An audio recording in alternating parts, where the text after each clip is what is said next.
So, name, character. I'm Hannah, and I'm playing Janet. I'm Alex, and I played Brad.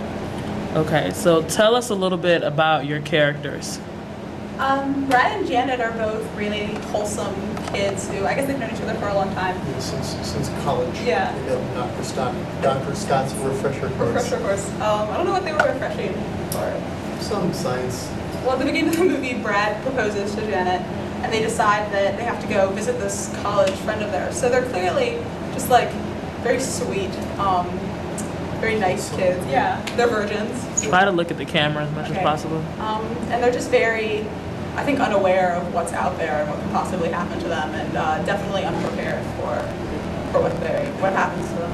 So like when we say virgins, they're not just virgins sexually; they're also virgins in experiences wise. So they haven't really experienced much. They don't know a lot about certain worlds. For instance,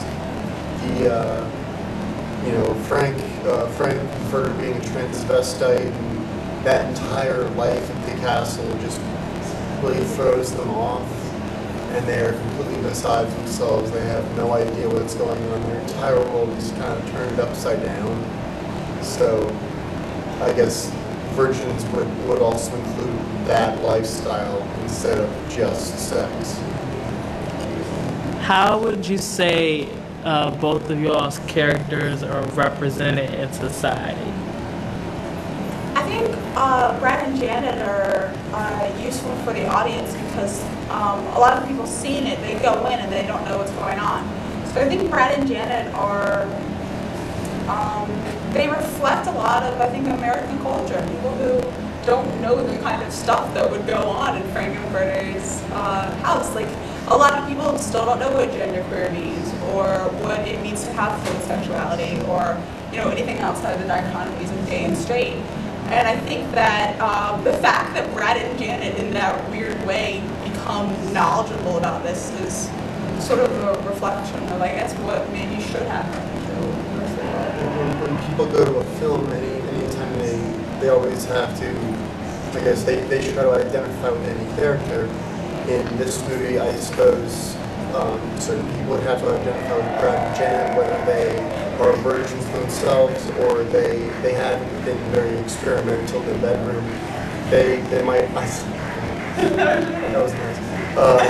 They might want to identify with Brad and Janet just because they match their experiences more than someone as sexual, like openly sexual as Frank. Would you say that Brad and Janet are the ideal characters of what a man and what a woman are supposed to be? No. In the cast that we're representatives of, that's a very difficult thing to actually straight out say what a man and woman should be. So. Very true. I don't think there's anything wrong with being like Brad and Janet if that's your thing. To each his own is what there's we all nothing wrong believe. with anyone. Yeah. Okay. So let's talk a little bit about your sexual relation, both with each other and with other cast members in the film. In the film. In the film. As Not, characters. Not As characters. Okay. Well, if you guys want to share, that's for another film.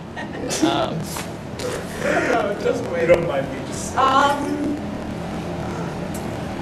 So just about like what In the film, so you guys have not had sex with each other and don't have sex with each other at all, and you never do. Definitely stress that. Many of the call-out lines, like the callback lines, are about how Brad and Janet have never had sex and never will. I think Brad is a lot less sexually adventurous than Janet. Throughout the movie, he's gone from being a complete virgin and knowing nothing about that certain lifestyle to being afraid to be intimate with Frank, which is the first character that he has relations with, like sexual relations with.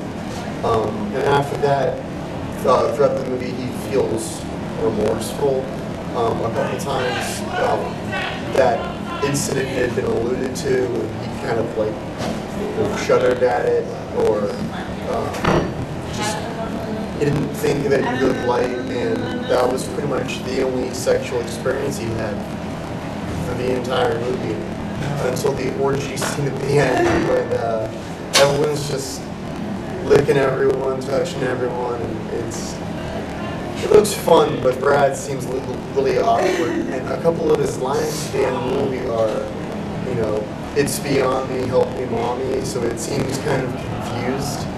I always think it's interesting from a gender perspective that Brad is called an asshole and Janet is called a slut. Yes, Janet has sex with one more person than Brad does, but I always think I'm not going to get all like stodgy about it, but I do think it's interesting with respect to how women are treated with regards to sex versus men. You wouldn't think to call Brad a slut, but you call Janet a slut because you think someone's not fiance. I think that's interesting, and it's not my favorite call, and I'll be honest for that reason. And like the reason I say Brad's more adventurous, less adventurous than Janet, and that is not just because of the fact that she had sex with Rocky, who was someone that Brad did not have sex with.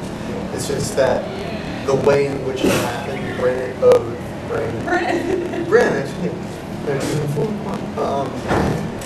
Janet actually seduces Rocky, and she you can tell that all of her inexperience maybe bothers her, and she kind of